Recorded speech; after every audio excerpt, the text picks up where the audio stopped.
Me ha dicho si la puedo acompañar aquí arriba. Pues no diremos que no, y aquí arriba... Bueno, si quieres, si quieres. No hay problema. A ver, en todo caso, presentaros a Núria Terribas. Núria Terribas es una persona entrañable para mí. Colaboramos con su fundación, desde la Fundación Mémora, la Fundación Víctor Rífols. Ella es la directora de la Fundación Víctor Rífols. Es jurista, por tanto, tenemos una letrada sentada aquí en la tarima, pero especializada desde hace muchos años, significa más de 20 años, en temas de bioética. Además de esto, actualmente es la vicepresidenta del Comité de Ética en Cataluña y es miembro de diversos comités de ética asistencial de diferentes hospitales. Con ella, a través de la Fundación Víctor Rífols, tenemos un acuerdo de colaboración en este proyecto que llamamos Ciudades que Cuidan. En todo caso, muchísimas gracias porque pudiste aceptar venir hoy aquí, en el sentido de que costó, porque sabéis que lo que más cuesta hacer estas jornadas es encontrar las agendas de todo el mundo para que en un momento concreto puedan estar aquí. Cuando tuvimos que hacer cambios, ella se adaptó y por tanto lo hemos logrado y hoy día 5 haces tu conferencia. Bien, muchas gracias, Joan. Muchas gracias a la Orden de San Juan de Dios por acogernos para poder hablar de este tema, que es un tema no solo trascendente, sino yo creo que esencial abordarlo. Pero después de escuchar a los que me han precedido, yo casi que me podría marchar, porque habéis dicho casi todo lo que en principio era la síntesis de mis ideas, y yo creo que eso tiene una vertiente muy positiva. Quiere decir que por lo menos las personas que me han precedido tienen muy integradas todas estas cuestiones, y esto es fundamental, ¿no? Porque normalmente cuando hablas en estos foros, invitan a alguien de bioética, es como una especie de... Bueno, ahí ponen un añadido, porque en los congresos, por ejemplo, médicos, ¿no? Si tienes la suerte de que ponen algo de bioética, dices, uff, esto es un logro total, ¿no? Entonces tú hablas ahí como un extraterrestre porque hablas de conceptos que la mayoría de la gente está ajeno a ellos, ¿no?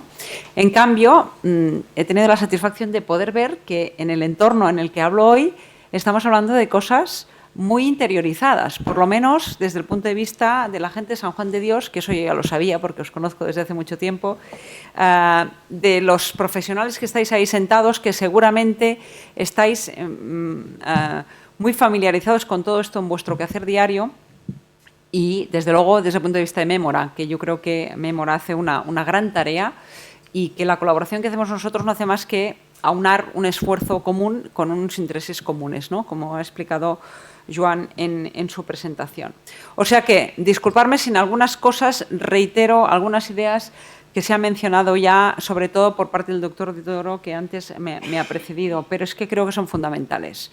Y, en primer lugar, dejadme que tome un tono algo crítico, porque realmente, aunque nos han explicado cuál es la Carta de Identidad de San Juan de Dios y los criterios con los que se trabajan en esta casa y seguramente en muchos de los hospitales de la Orden en el territorio nacional, de los cuales conozco algunos, todavía nos movemos en gran medida bajo este esquema de medicina muy paternalista.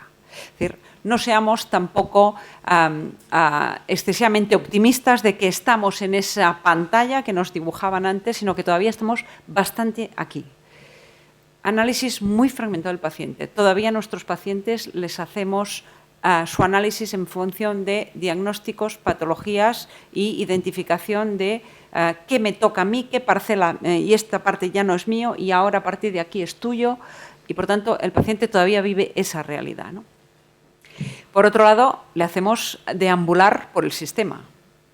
El paciente deambula por el sistema, ¿no? De aquí a allá, de este especialista al otro, del médico de primaria al hospital. Luego, si le derivan al sociosanitario, a partir de ahí, a ver quién se ocupa de él. Lo que decías tú, el enlace entre lo que es dependencia y lo que es necesidades de servicios sanitarios, cómo se enlaza. Todo esto está todavía mucho por trabajar. El paciente, como dice su palabra latina infirmus, todavía le consideramos un infirmus, es decir, una persona que le falta la firmeza propia del que está bien y que, como tiene un diagnóstico, una enfermedad o una situación de vulnerabilidad, le consideramos pues, una persona dependiente a nivel incluso emocional y cognitivo, con lo cual le ignoramos en la mayoría de las veces y otros deciden por él, mayoritariamente el profesional, los profesionales y el entorno de cuidado, que es el primero que muchas veces le ningunea, ¿no? Y le deja a un lado y pasa por delante y son los que toman las decisiones, ¿no?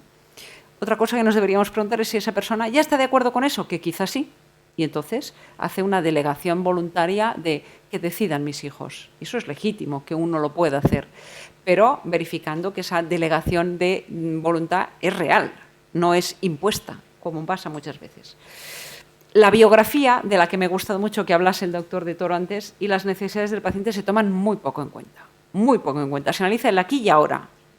¿Qué situación tengo? ¿Qué contexto tengo? ¿Y qué decisión hay que tomar? ¿De dónde viene ese paciente? ¿Con qué entorno? ¿Con qué contexto? Esto importa muy poco, porque no tengo tiempo de entretenerme en esto. No tengo tiempo. Normalmente ese es el argumento que hay detrás. Es que no tenemos tiempo de sentarnos a hablar con esa persona y escucharle para que nos diga cuáles son sus valores vitales, ¿no? Y a partir de ahí podamos actuar. Tenemos todavía una perspectiva muy biologista de la enfermedad. Hay que hacer todo lo posible. ¿Pero es razonable? ¿Tiene sentido? Estamos asumiendo unos costes desproporcionados que, antes lo comentábamos con Fernando, a veces son un desbarajuste de mal gasto que luego lo recortamos por otro lado en cosas que son imprescindibles. Nos obcecamos en que cuando todavía hay ahí un resquicio de hacer algo, ¿tiene sentido hacer ese algo? ¿A quién se lo preguntamos? Normalmente al paciente no. Y además, ya se ha dicho, la muerte es vista como un fracaso. Cuando se muere un paciente, hay una cosa que yo siempre la comento porque me hace todavía hoy día sorprender, es que al paciente le llamamos exitus.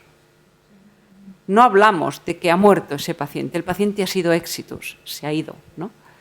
Nos cuesta mucho aceptar que los pacientes se nos mueren, ¿no? Y lo decía Joan hace un momento, todavía tenemos la asignatura pendiente, me gustaría escuchar al decano luego, de la formación. Es que no formamos a nuestros médicos de que se les van a morir sus pacientes. Es que no. Es que todavía cuando hacemos cursos a los residentes, a los MIRS, les hablas de estas cosas y les suenan a chino. Porque los médicos residentes que tenemos hoy en nuestros hospitales todavía son, os diré, alguna generalización, y hay de todo, pero a veces personas más agresivas con el conocimiento y con la tecnología de lo que lo es el médico más tradicional o que lleva 30 años de profesión, ¿no? Y les parece que como la tecnología cada día avanza más y cada día nos da más opciones, pues hay que ir a por todas, a lo que sea, ¿no? Y estamos, como os decía, malbaratando una cantidad de recursos en cuestiones que no tienen ningún sentido. Yo creo que todavía estamos bastante en esta pantalla, aunque eso no sería lo deseable. Bien, el modelo sanitario, por tanto, ha potenciado la atención al paciente agudo, la muerte en un entorno hospitalario y, por tanto, medicalizado, con uso y abuso de la tecnología. Y esto es a lo que nos han llevado los últimos 30, 50 años de medicina hasta a día de hoy, ¿no? Sin facilitar esta muerte en un entorno comunitario, en el entorno de confort del paciente, ¿no? Y esa coordinación de primaria especializada y el ámbito ya sociosanitario ya sería el reto mayúsculo. Del 21 no sé, quizá del 22 al 21 no sé si alcanzaremos. No existe, es decir, es muy mínima, ¿no? Con mínimo protagonismo de la persona y máximo de los profesionales y del entorno cuidador del paciente, que normalmente es la familia, ¿no? Y en un contexto que ha olvidado que están cambiando los patrones familiares. Los patrones de cuidado que explicaba antes Joan, de que el entorno cuidador de la familia siempre está ahí, bueno, cuidado que esto ya está siendo cada vez menos. No nacen hijos, con lo cual hay mucho menos entorno de hijos en los domicilios. La gente se disgrega, se desmembra, hay segundas parejas, hay cambios de ciclos familiares. ¿Quién serán los cuidadores nuestros, por ejemplo?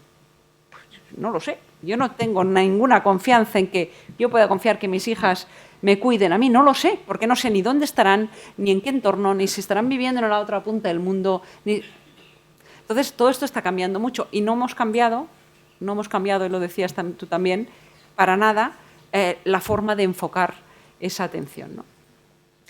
La práctica actual, por lo tanto, ya la conocéis, muchos profesionales que intervienen, distintos niveles asistenciales, no hay buena coordinación, hay un incremento brutal de la demanda y muy poco tiempo asistencial para hablar con la persona, con el paciente, para saber lo que quiere y lo que necesita.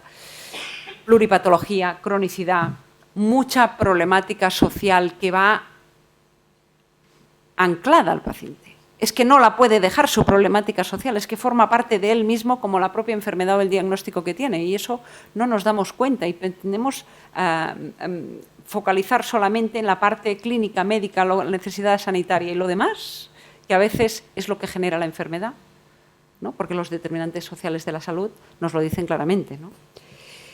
El envejecimiento se está dando con mala calidad de vida y con muerte en soledad, como decía Joan hace un momento. Y las cifras que nos llevan a plantearnos ese cambio de modelo, perdonad que aquí había un lapsus, ya las habéis dicho, pero bueno, no está de más repasarlas en la pantalla. Bueno, pues tenemos una expectativa de vida que en el año 2050 tendremos un 12% de mayores de 80 años y un 32% mayores de 65. O sea, nos estamos situando en un nivel de envejecimiento poblacional enorme, ¿no? Y la esperanza de vida cada vez crece más, pero ¿con qué calidad? Esa es la pregunta. Tenemos más esperanza de vida, pero con calidad de vida, que es lo deseable, porque llegar a muy viejos, muy ancianos, pero con mala calidad de vida, yo creo que no lo desea nadie. Yo por lo menos no. Cuando oigo a los transhumanistas que me hablan de la inmortalidad, yo pienso, pues qué desastre. Claro, yo no quiero ser inmortal, porque sé que si es que lo consigo va a ser en unas condiciones, ¿no? Prefiero vivir menos y con mayor calidad de vida, ¿no? Y en España, pues más del 30% de la población sufre una o más enfermedades crónicas graves o importantes, como estas que tenéis aquí listadas, sin que haya un abordaje complejo a esa realidad, ¿no? Cuando el 70% del gasto de salud que hacemos a lo largo de nuestra vida es en los últimos 5 años de vida. Por eso las mutuas cada vez nos encarecen más las primas, ¿no? Conforme envejecemos, cada vez nos cuesta más las mutuas privadas. ¿Por qué? Bueno, pues claro, porque tienes ya mucho más riesgo de consumir por cuestiones diversas, ¿no? Y en la mortalidad, pues más o menos igual. Fijaros que un 75% de la población se estima que morirá después de un proceso de enfermedad crónica evolutiva.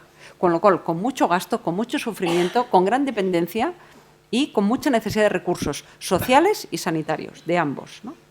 Estas estimaciones, en Cataluña, por ejemplo, las tenemos cifradas. Tenemos más o menos unas 260.000 personas con enfermedad crónica compleja, diagnosticada, identificadas, de las cuales 160.000 están en una cronicidad avanzada, es decir, van a fallecer en los próximos 12 meses de vida, no más allá, y con una necesidad de un abordaje específico que luego, al final, os explicaré un poco cómo estamos intentando hacerlo con el programa de atención al paciente crónico complejo. Bien, por tanto, todo esto nos obliga a hacer un cambio de paradigma hacia una mirada diferente. Si no lo hacemos, haremos un flaco favor a nosotros mismos, porque vamos a ser usuarios de ese sistema, y al propio sistema, que lo vamos a hacer insostenible, desde luego desde el punto de vista económico, financiero, y fallaremos a la confianza que el ciudadano pone en el sistema, que tiene todavía un altísimo grado de aceptación y de valoración. El modelo sanitario en España es de los mejores valorados por la ciudadanía todavía hoy, a pesar de los recortes que hemos sufrido, a pesar de tantas cosas, pero nos iremos cargando esa fiabilidad si no vamos modelando el modelo, valga la redundancia, a las nuevas necesidades, ¿no? Y este cambio de paradigma nos tiene que llevar a esta medicina más autonomista. Yo aquí discrepo algo con el doctor del Toro, que antes me decía, yo creo que, nos decías tú, iremos a priorizar la no maleficencia y la justicia. Desde el punto de vista del sistema, estoy de acuerdo, porque el deber del sistema es no hacer daño y gastar adecuadamente los recursos. Estamos de acuerdo ahí. Pero si me pongo en la perspectiva de la persona atendida y del ciudadano, para mí la prioridad, ¿qué es? Que respete mi autonomía, que me pregunten qué quiero y qué no quiero y que me den una atención adecuada a mis necesidades. Y eso no lo puede definir el sistema, que es el defecto en el que hemos caído, ¿no? Desde fuera valoramos con estándares objetivables qué es calidad de vida, qué es calidad de muerte, qué es escala de dolor. Oiga, perdón, es que cada persona tiene su dintel de dolor. Tú puedes tener unos parámetros objetivos que son necesarios, pero luego tienes que preguntar a la persona. Si no, te olvidas de una parte muy sustancial, ¿no? Con lo cual, para mí tenemos que ir hacia ese modelo de atención centrado en la persona, pero de verdad, no solo de cartel o de papel o de programas, ¿no? Sino de verdad, desde los 4 principios que todos sabemos, desde luego. Pero para mí la autonomía es importante centrarla en cuanto que tomo como punto de partida la persona que tengo delante y las necesidades de esa persona. ¿Qué quisiéramos todos al final de la vida? Pues seguramente si os pregunto estaréis de acuerdo con esto, ¿no? Que nos traten con dignidad, que nos permitan tomar decisiones o participar en la medida en que mi situación lo permita en la toma de decisiones, que me den una atención adecuada y que no me sometan a tratamientos fútiles que no quiero, que no deseo, que me hacen sufrir, que me alargan una situación indeseada, que me permitan mantener una esperanza razonable. Tú hablabas antes también de las expectativas, que son muy importantes, ¿no? Esperanza razonable, razonable, no que me vendan la moto, ¿no? No que si soy un paciente de cáncer en un estadio 3 o 4 me digan que hay todavía un tratamiento que puede cogerse como un... ¿Y que me va a dar qué? ¿Una expectativa vital superior de un mes? ¿De 2? ¿Y que vale un dineral? ¿Vale eso la pena? Si me lo venden como la panacea, ¿qué voy a decir que no? El problema es que tenemos que ser honestos con las personas, ¿no? Y por lo tanto ofrecer aquello que realmente pueda aportar un beneficio real. Y por último, morir en un entorno adecuado, con el acompañamiento que yo deseo, con atención espiritual si lo necesito, con cuestiones que no tienen que ver no solamente con el tratamiento de los síntomas, que también, sino con otras cosas que a lo mejor para mí son muy importantes. Yo ya sé que me tratarán bien los síntomas en San Juan de Dios. Yo ya sé que tendré acceso a unos cuidados paliativos de calidad en Cataluña, mayoritariamente. Pero es que necesito algo más. Y nadie me lo pregunta, lo que yo necesito. Entonces, esas necesidades intangibles son las que solo podemos saber si hablamos con la persona, si preguntamos, si ahondamos algo más en el conocimiento del individuo. Y eso es difícil, porque son criterios subjetivos. Son criterios individuales, ¿no? Bien, vamos a desgranar un poquito todo esto. Cuando me pase, me avisas, ¿eh? Conceptos. ¿Qué es dignidad? Es algo también de lo que nos llenamos la boca. ¿Qué es la dignidad personal? Bueno, pues es algo muy difícil de definir. Es un valor inherente al ser humano. Es un valor intrínseco. En cuanto soy persona, tengo dignidad, ¿no? Pero esa misma dignidad es la que a mí me permite modelar mi vida, tomar decisiones, decidir libremente hacia dónde quiero ir o cómo quiero vivir mi vida, ¿no? Y, por tanto, tomar decisiones en base a eso. Esa cualidad intrínseca, ontológica de la persona, quiere decir que la defino yo como individuo, pero también la sociedad en la que vivo tiene que dotarme de un cierto respeto a esa dignidad, ¿no? No es solamente cómo la ejerce el sujeto, ¿no? Esto que ha sido definido además por la Constitución española dentro de la definición de derechos fundamentales, ¿no? Nos dice el Tribunal Constitucional que la dignidad es un valor espiritual y moral del individuo, ¿no? Que debe permanecer inalterado sea cual sea su situación. Cuando una persona está con un Alzheimer avanzado en fase última ya, esa persona continúa teniendo una dignidad. Él ya no la puede ejercer individualmente porque no te puede expresar, pero a lo mejor lo ha hecho antes. Y si no lo ha hecho antes, pero tú conoces esos valores vitales que te ha expresado en algún momento, sea al profesional, sea a la trabajadora social, sea a la cuidadora informal, sea a la familia, tengo el deber de preservar esa dignidad, ¿no? Aun cuando él ya no la puede ejercer en aquel momento. Por tanto, de este concepto de dignidad emanan otros valores fundamentales. Entre ellos, en cómo percibo la calidad de vida. La percepción de la calidad de vida tiene mucho que ver con cómo yo vivo mi dignidad individual.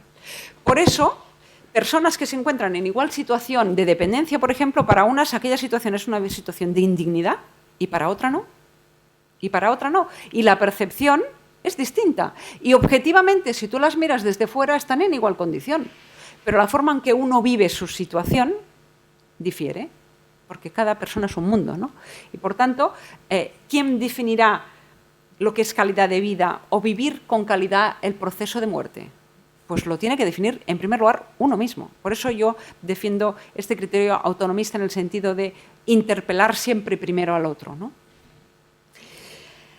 Desde el punto de vista de la autonomía, ¿qué es la autonomía? Pues el concepto de autonomía nos viene también del latín, autonomos, autonorma, el dotarse de normas de conducta o de comportamiento uno mismo. Aquello que para mí yo creo que es bueno, ¿no?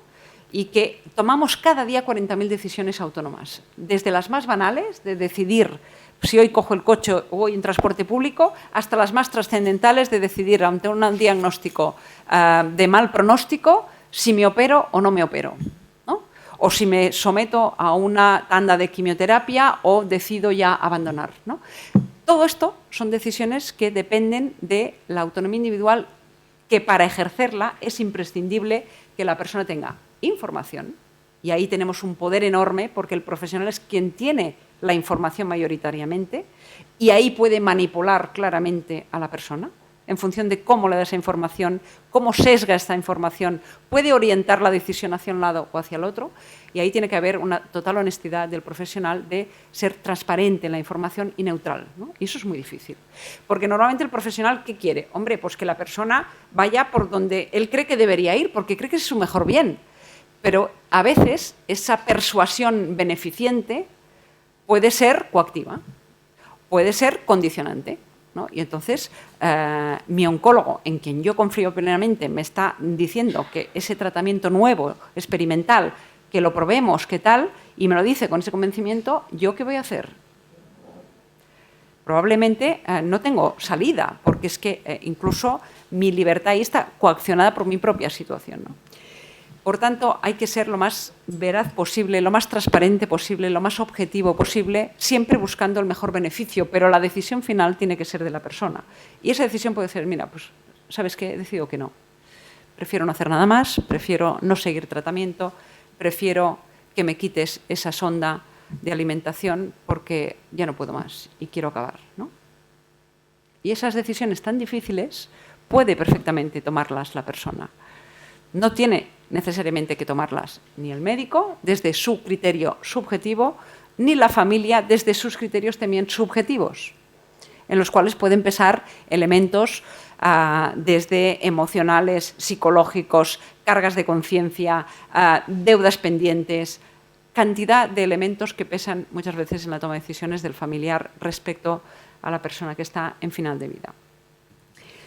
Respecto a la pérdida de autonomía, cuando esa ya no existe, entonces es cuando toman protagonismo. O bien el sujeto, si lo ha hecho antes, mencionabas las voluntades anticipadas o la planificación, o bien entran en juego los terceros decisores, ¿no? Y ahí tenemos en este momento un marco legal que marca la Ley de Autonomía del Paciente, aparte del marco jurídico que cada comunidad autónoma tiene, pero tenemos una ley básica que hizo una modificación en su día a través de otra ley y una disposición transitoria que establece unos criterios de la toma de decisiones de terceros francamente cuestionables, ¿no? Porque da lugar a unos equívocos y a unas interpretaciones cuando nos dice que el que toma decisiones por otro tiene que velar siempre por la vida y la salud del tercero. ¿Y eso qué significa? En según qué contextos, ¿no? Y cuando tengamos dudas hay que ir al juez, y eso ya es terrible, someter las decisiones clínicas a la autoridad judicial. En cuanto a la decisión y a la toma de decisiones, el papel de la familia muchas veces, como os decía antes, es de ese paternalismo familiar, benevolente, ¿no? Esas conspiraciones de silencio, de que la persona que se está muriendo lo saben todos menos él, de que le escondemos la realidad de lo que está pasando, y muchas veces el propio paciente lo sabe perfectamente. Lo que pasa es que ni lo habla con la familia para que la familia no se angustie y ahí se generan unas dinámicas de duelo posterior terribles, ¿no? Todo para el paciente, pero sin el paciente, pues vamos a modificar eso, ¿no? La persona tiene que ser protagonista de su proceso. En cuanto a la adecuación del tratamiento, pues es una exigencia ética y deontológica. Adecuar, y por eso hablamos ya de la adecuación del tratamiento y no de limitación del esfuerzo terapéutico, que era la terminología que hasta ahora habíamos utilizado. Ahora hablamos de adecuación del esfuerzo terapéutico o de adecuación de tratamientos, porque muchas veces el tratamiento ya no es terapéutico, ya tiene que ser un enfoque paliativo y, por tanto, adecuamos lo que necesita la persona a su situación y a contexto, sintomatología, etc. Pero todo esto requiere formación. Repito, hay que cambiar actitudes y aptitudes. Actitudes y aptitudes. Las actitudes cuestan de cambiar cuando uno está instaurado en ciertas dinámicas. Las aptitudes se aprenden y se educan. Y, por tanto, hay que seguir formándose a pesar de que uno tiene ya su titulación y tiene ya su currículum. Hay que seguir formándose y, por tanto, todos estos cursos que hacéis en Fundación Mémora yo creo que son fundamentales para ir actualizando todos estos conceptos, ¿no? Esas necesidades intangibles también hay que atenderlas. La esperanza, ¿qué es esperanza? Lo decías también tú antes. Pues a veces esperar aquello que nazca mi nieto, o la expectativa de a ver si esta tanda de quimioterapia no me da tan mala efecto secundario, ¿no? A ver si la vivo mejor que la otra. Esas son esperanzas razonables. Lo que no podemos hacer es albergar esperanzas que no son razonables, ¿no? Y a veces también esas esperanzas no razonables vienen del sector profesional, que le ponemos excesivo optimismo a aquello que queremos transmitir, seguramente con toda la buena intención de dar esa esperanza, pero una esperanza tiene que tener un sustrato de realidad, si no, no le hacemos un buen favor, ¿no? Atención a las cuestiones de la espiritualidad y las necesidades más internas del individuo cuando está en ese tramo final de vida.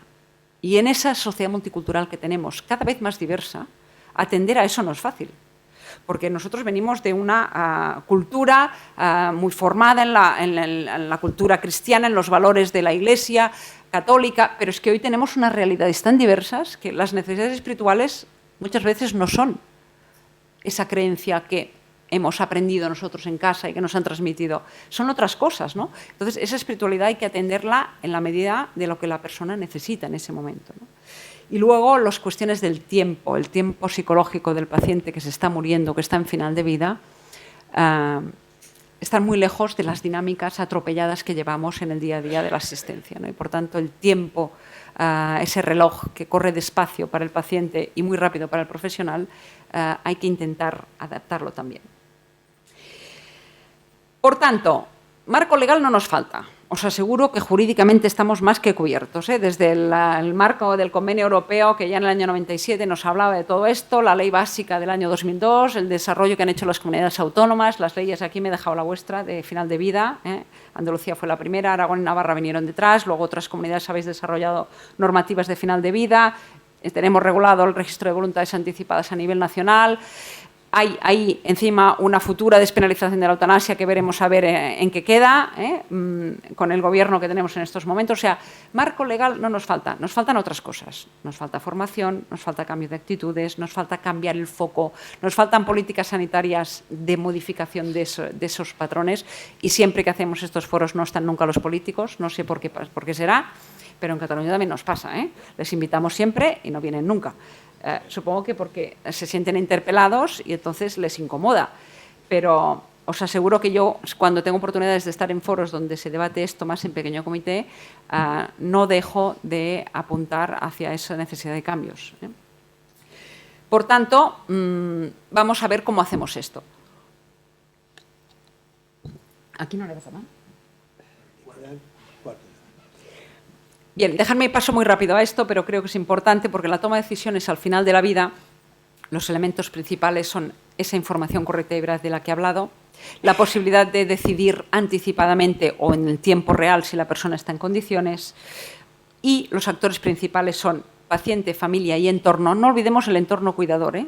Que muchas veces nos puede generar controversia. Muchas veces la persona que cuida sabe más del paciente que su familia. Y nos llegan casos al comité de ética donde la controversia del profesional es esa. Oye, es que tengo aquí un conflicto porque la familia me dice blanco y el cuidador que conoce a esta señora hace 15 años porque está cada día con ella más de 14 horas, me dice lo contrario. Claro, con la ley en la mano, el que toma decisiones cuando el paciente no puede es la familia. Pero la ley nos dice familiares o personas allegadas o personas vinculadas de hecho. Y ahí hay un marco de interpretación amplísimo. ¿Qué es una persona vinculada por razón de hecho al paciente? ¿Lo es el cuidador? ¿Qué tenemos que mirar? ¿Quién conoce mejor las preferencias de la persona? Y si eso nos genera un conflicto con la familia, hay que abordarlo. Porque nuestro deber es velar por lo que la persona hubiese querido, ¿no? ¿Qué es lo fácil? No, que la familia me va a generar un pollo y yo no quiero líos y por tanto lo que diga la hija, que además es muy agresiva y además es médico, y acabamos claudicando muchas veces por presiones de este tipo, ¿no? Por tanto, el entorno del paciente es muy importante y a veces puede condicionar, y evidentemente los profesionales. ¿Y en qué contexto tomamos decisiones? Pues depende. Cuando la persona está bien y le informamos correctamente, él puede ponderar pros y contras de lo que le estamos proponiendo y decidir y compartir con la familia si así lo quiere, no tampoco obligado, ¿eh? Puede también haber anticipado esa planificación, y aquí aparece una figura que es importante, que en Cataluña la estamos fomentando mucho, más allá del documento de voluntades anticipadas, que cuesta mucho de penetrar en la población, porque a la persona de forma aislada le cuesta mucho sentarse a pensar en cuándo se tiene que morir y qué decisiones tomar, estamos potenciando mucho que esa toma de decisiones colegiada dentro del equipo se haga proactivamente por parte del profesional, ¿no? Cuando estamos en un contexto que lo permite, como pues son los cuidados paliativos son un entorno óptimo para esto, donde hay una cierta más calma en cuanto a tiempo asistencial para poder dedicar a estas cuestiones, ir planteando esto. Oiga, y usted que tiene esta enfermedad pulmonar obstructiva crónica tan avanzada, llegará un momento que se va a ahogar. ¿Usted ha pensado qué vamos a hacer en ese momento? ¿Va a querer que le intubemos o no? Cuando esa respiración que tiene usted asistida ahora con oxígeno y demás no sea suficiente, ¿qué haremos, no? Entonces, plantear esos escenarios que se van a dar, y lo sabemos, ayudan a tomar decisiones previas que las podemos hablar con el paciente, contrastarlas con él, con la familia y registrarlas, anotarlas en historia clínica, documentarlas, ¿no? Y si tiene unas voluntades anticipadas, mejor que mejor. Y si tiene ambas cosas, pues todavía mejor. Más refuerzo tenemos ahí en esa toma de decisiones, ¿no? Bueno, esto lo salto porque lo sabéis todos, que es el documento de voluntades anticipadas. ¿Y qué ventajas nos aporta todo esto? Pues la verdad es que muchas. Y cuando se trabaja con ese escenario de que tenemos hablado, escrito, reflexionado, todo el mundo está mucho más relajado. Y cuando llega el momento difícil, todo es más fácil. Todo es más fácil, porque todos estamos con la tranquilidad de que esto lo hemos hablado, esto lo hemos debatido y es lo que él o ella hubiesen querido, ¿no? Y además da tranquilidad al profesional y le aporta seguridad jurídica. ¿Qué hemos hecho en Cataluña? Y no solo en Cataluña, ¿eh? Por ejemplo, Baleares está desarrollando también un programa de atención al paciente crónico complejo avanzado, muy potente, porque identificamos esa realidad demográfica de la que os hablaba antes, con lo cual Cataluña sabe qué foto tiene en 10, 15, 20 años y por tanto dice, vamos a abordar la cronicidad compleja, ¿no? ¿Cómo lo haremos? Pues abordando aquellas situaciones en que presenta a la persona una o más enfermedades de carácter evolutivo, con calidad de vida comprometida, con respuesta diversa al tratamiento. Utilizamos una herramienta, que es esta herramienta del NECPAL positivo, que es este cuestionario que el médico responde respecto a su paciente y que le dice qué pronóstico vital se espera de esa persona. Y si ese resultado del NECPAL es positivo, le ponemos dentro del programa de atención al paciente crónico complejo, ¿no? ¿Y eso qué significa? Que ese paciente pasa a tener una mirada, que eso debería ser con todos, ¿eh? Es decir, esto que estamos aplicando en un perfil de población determinado, deberíamos hacerlo con carácter generalizado, pero bueno, empecemos por algo. Pasamos a darle una mirada integral. ¿Qué necesidades sociales, sanitarias tiene esa persona? Y vamos a darle una orientación paliativa a su contexto de enfermedad, porque si el NECPAL es positivo, si se me va a morir en un año, no tiene mucho sentido seguir haciendo tratamiento agresivo activo, ¿no? Con lo cual voy a cambiar la mirada que tengo hacia ese paciente. Esa es la idea, ¿no? Entonces, este programa se sometió al Comité de Bioética de Cataluña, nos presentaron toda la propuesta de programa para que analizásemos si realmente cumplía los requerimientos éticos o no, ¿no? Porque hubo muchas críticas y hubo mucha dificultad de aceptación por parte de los profesionales. ¿Qué lectura se hacía desde los profesionales sanitarios? Estábamos en época de recortes o pre-recortes. Ahora lo que quieren es que todos estos pacientes les van a sacar del sistema para ahorrar gastos y encima nos van a dar más trabajo. Esta era la lectura inicial que se hizo de este programa en Cataluña, con lo cual nos costó bastante convencer a la gente de que realmente esto era para una mejor atención al paciente. Porque eso no quiere decir que gastemos menos recursos, simplemente que se gastan distinto y enfocado a necesidades distintas. Y el paciente se atiende en el ámbito comunitario. Y todo esto se lleva desde atención primaria, que esta también fue una de las quejas, porque los médicos de primaria nos dijeron, solo nos falta esto. ¿Cuántos pacientes macas puedo yo tener dentro de mi cupo? Si esto me obliga a un seguimiento mucho más exhaustivo de ese paciente. Bueno, pues es que lo que habrá que hacer es quizás reestructurar los cupos, pero no que tú dejes de atender esto, que es desde primaria, desde donde tiene que hacerse un seguimiento en coordinación con el hospital cuando convenga. ¿Qué elementos éticos valoramos? Pues si realmente había una prevención y un evitamiento de la futilidad terapéutica. Es decir, evitar un mayor daño, la no maleficencia que tú decías antes.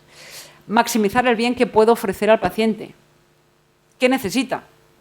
¿Necesita estar haciendo ingresos de puerta giratoria en el hospital, de la residencia al hospital, del hospital a la residencia? No. Voy a poner un refuerzo en la residencia sociosanitaria para que tengan aquellos recursos mínimos para que esa persona no la tenga que derivar al hospital cada 2x3, porque cada vez que la derivo al hospital baja 2 escalones, ¿no? Y la estoy machacando. Bueno, pues evitar todo efecto nocivo de una posible discriminación positiva. ¿Ahora estos pacientes van a ser privilegiados respecto al sistema en cuanto a los otros? No, tampoco. Simplemente les vamos a dar la atención que entendemos necesitan, ¿no? Y promoviendo la autonomía del paciente respetando sus decisiones. Por eso en este programa incorporamos la planificación dentro de la propia atención que hace el equipo. El equipo plantea la toma de decisiones. No es una iniciativa del paciente que hace un documento de voluntades anticipadas, sino que el equipo plantea esa toma de decisiones.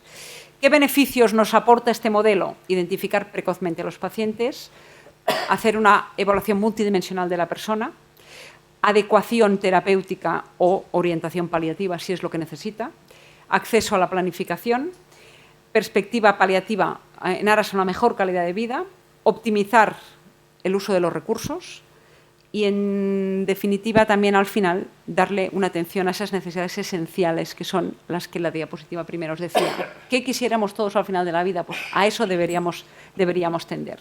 Los riesgos de estigmatización, de abandono del paciente, esas lecturas negativas que se podían hacer de este modelo, el ahorro en tiempos de crisis, el efecto iatrógeno, el hecho de que a una persona la pongas dentro del programa parece que ya le generas angustia, le generas expectativa de que se va a morir, ¿no?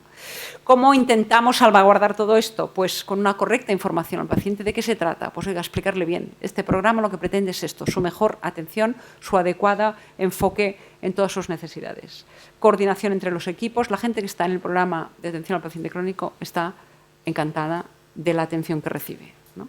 Ahora estamos haciendo estudios de evaluación cualitativa de esto, porque es de lo que se trata. Llevamos unos años de implantación, hay que ver si está funcionando y si hay nivel de satisfacción por parte de la población atendida. Y si se verifica ese pronóstico del NECPAL. Es decir, ahora estamos haciendo estudios de si aquellos pacientes diagnosticados con NECPAL positivo hace 3 años realmente han fallecido. Y no nos equivocamos en el pronóstico. Eso también es muy importante, porque a lo mejor la herramienta falla. Y a lo mejor esa herramienta pronóstica te está fallando, ¿no? Por tanto, estamos evaluando esto.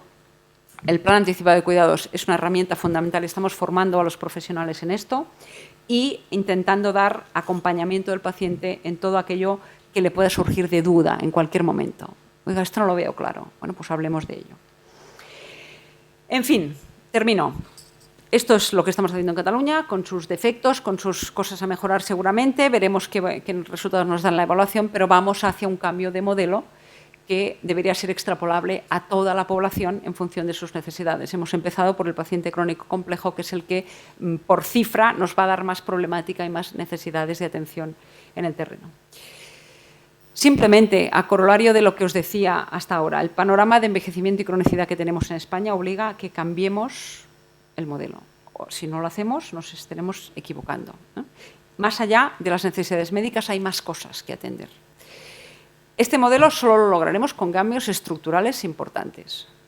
No puede ser que continuemos con el modelo de hospitales de tercer nivel de agudos y que desatendamos todas las necesidades. Hablábamos en la comida de las residencias, de la necesidad de plazas residenciales. Las familias ya no pueden acoger en los domicilios el cuidado de aquel que damos de alta del hospital. Por tanto, hay que buscar cómo damos salida a toda esta demanda. Recursos adecuados, ni más ni menos, ni más baratos ni más caros, los que se necesiten, los adecuados a la situación, y más formación de los profesionales para saber atender a esa nueva mirada. Y no lo estamos haciendo. Vamos tarde. En la formación de profesionales vamos tarde. Y por lo menos en Cataluña los cambios son muy lentos, ¿no? Y todavía se ven todas estas cuestiones como algo, encima ahora me añaden esto, ¿no? El protagonista principal de la película tiene que ser el paciente. Y las personas, por el hecho de razón de edad o de patología, si no se alteran sus facultades cognitivas, no tenemos por qué desecharles del proceso. Al revés. Cuanto más les desechemos del proceso, más vulnerables les hacemos. Por tanto, mientras la persona pueda implicarse, la tenemos que implicar al 100%. Y por último, el marco jurídico que tenemos nos permite perfectamente que las personas puedan llegar a esta muerte apropiada. Apropiada en 2 sentidos.